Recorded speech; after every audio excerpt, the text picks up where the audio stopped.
You've heard people investing in Bitcoin, cryptocurrency, stocks, but let me tell you why cash is still king.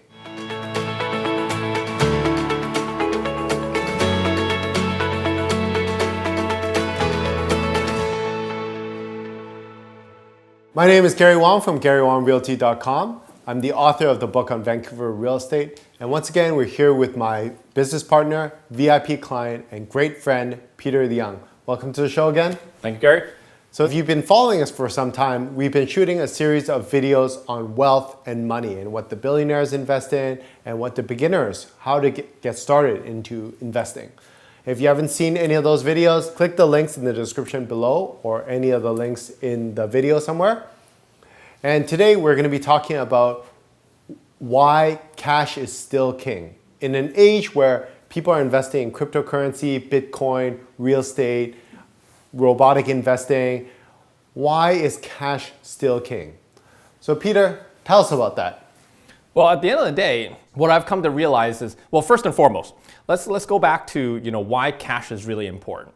Because at the end of the day, it's not really just the cash; it's also the cash flow that comes with business. Because you can't pay your mortgage, you can't buy food, you can't do anything without some element of credit. And so that's what's important to us today, is make sure that you're never fully invested at all times. And that was a recent conversation I had with a fellow investor.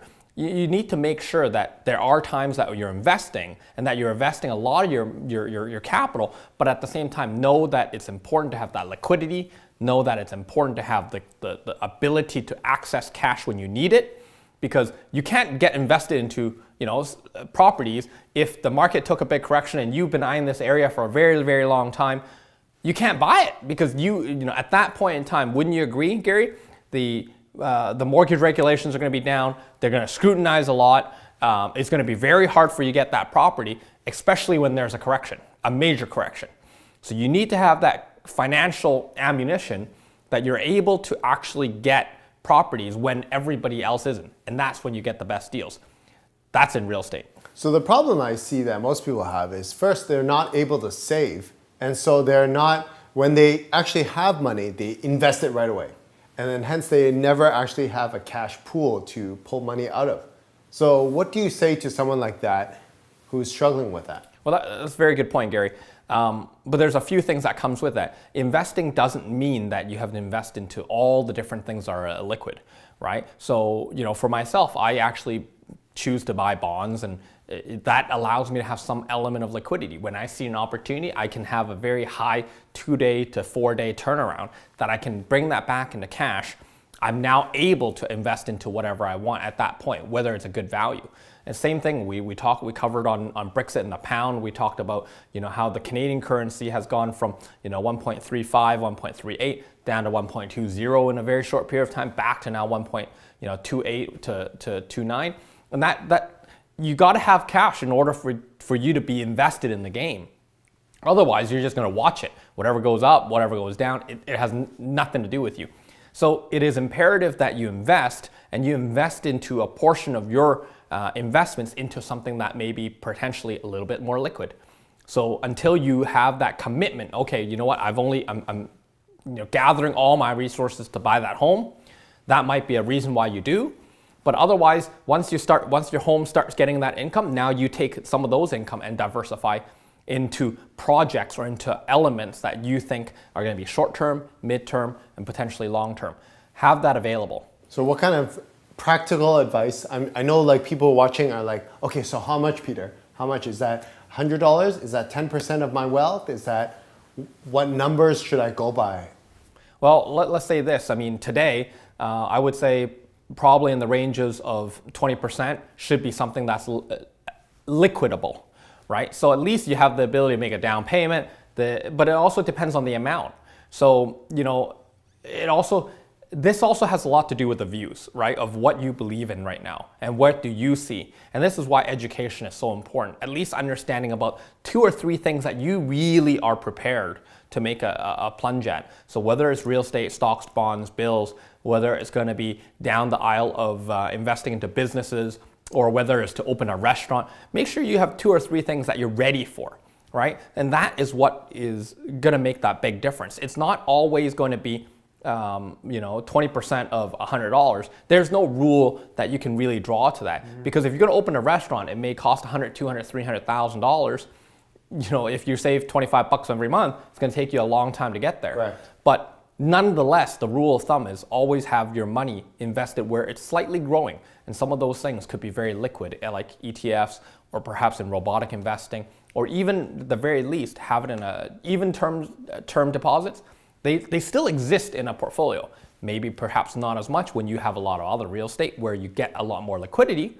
But at the very beginning, anything to help your investing start by earning more and more income, that is something you should look at. So what do you see are the common struggles that the people you come across that in regards to cash is still king?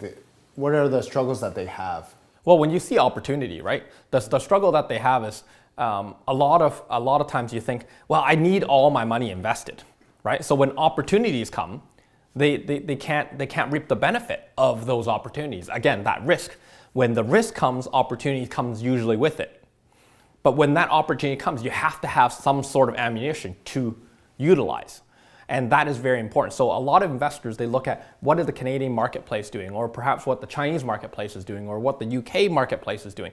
They look at those things and go, okay, as the market starts to recover, they start getting a little bit more into cash, right? And as the market takes a big plunge, they get into a little bit more equity. They get into whether it's businesses or stocks, or whether investing in real estate. So there's always a cycle, right, to doing that. But cash is always one of those things you have to have in your portfolio, because the banks aren't going to lend you anything, right? There's no way that they're going to look at you unless you had it available in the times of trauma. And that is very important, where you need that cash flow. So develop that capability of earning that high income skill, but at the same time, then you need to diverse and make sure that with that high income earning skill, you have the ability to diverse into things, some short term, some mid-term, some long term. And when the opportunities come, you can liquidate from the short and mid-term to deploy for the long term. So for you personally, how much do you set aside for short term, mid-term, and long term? Well, for myself, actually, as a matter of fact, I'm probably about 70% long term, about 15% midterm. I have 15% floating around, where if I see an opportunity, I can divulge into very, very quickly.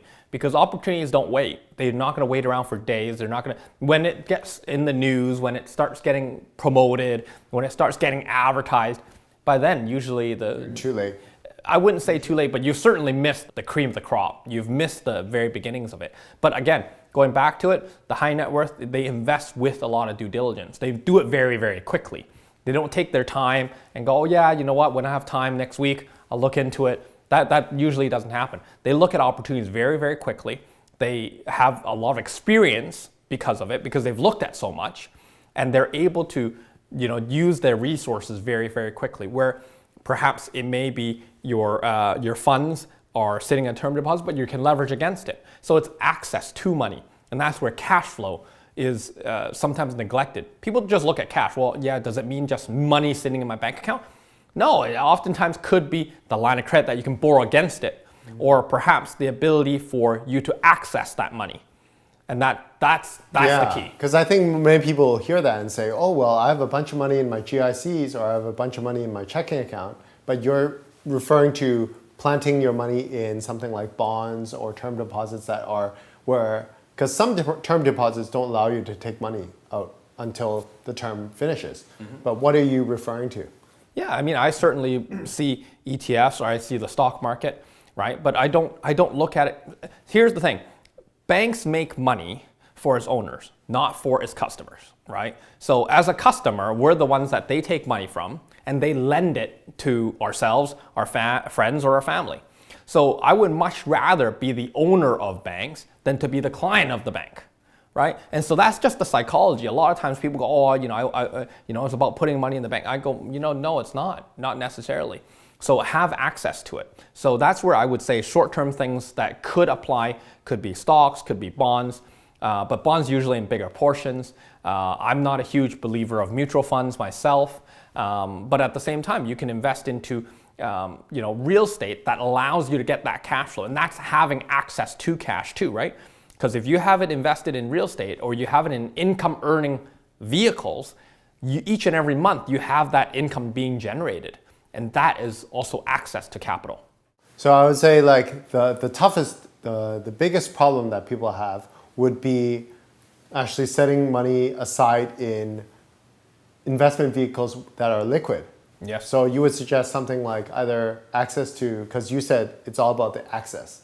So it could be stocks, bonds, or maybe smaller, but you said bonds, you need a bigger, like a larger amount of money to invest in it. But you would say stocks, line of credit, and then you were saying, well, there perhaps in maybe bond like funds, right? bond That's something funds, yeah. that would work. But bond funds that allows you to get that income generated over a period of time and diversed into a series of bonds. Those are type of things that you can have access to money for. But again, going back to it, is the point of this, the story is you can't always have your money fully invested, because if opportunities come, you have nothing that you can deal with it. You can't take that rise. Right? So and you were that's saying, how people become wealthy. So you were saying 70% in long term for yourself, about 15% in midterm, and 15% short term. Yes. And would you say that the high net worth are also around the same ratio? Yeah, they make sure that, I mean, it functions between different things. Like sometimes they would diversify even more into, into funds. Do I have long-term funds, midterm funds, and long-term funds? So they can really segregate very specifically. But what I would say is very important in terms of your audience getting started in terms of investing is, while that money is being saved, while that money is growing, have it instead of having it into a Checking cash account. Yep. Make sure you have a little bit of interest accrued, or perhaps some of that in terms of a small short term, 1 year, 2 year, 3 year, in terms of a growth plan, because that is going to give you maybe 4 or 5% versus the 1, right? Knowing that you don't need all the money at the same time. But if the opportunity came, that might be something that you want to liquidate very quickly, so you can invest quickly into an opportunity that you've already vetted and done your due diligence on. Great point. Great point. So Peter, learned a lot of great things today. If you don't have a ratio to allocate your funds, 70%, 15, 15, that sounds like a pretty reasonable ratio to me. And Peter works with a lot of high net worth individuals, and they are doing the same thing. So if you want to get started, 70% long term, 15% midterm, and 15% short term. Don't just have cash in your checking account. Maybe have something in bonds or some stocks or something that, like he mentioned, generates passive income. And also access to money. He's talked about getting maybe a line of credit, a home equity line of credit if you own a home, and various sources such as that. So if you also want to talk to your mortgage broker from time to time to see whether you can borrow money. That's another issue. So we will talk more into other ways and other secrets on money and wealth in our next video. So stay tuned. Thank you for watching my video. Tell me what you liked about it. Comment below. And if you haven't done so already, subscribe and turn on the notification bell so you'll be notified of future videos. And if you want to learn more about real estate, click the videos over here.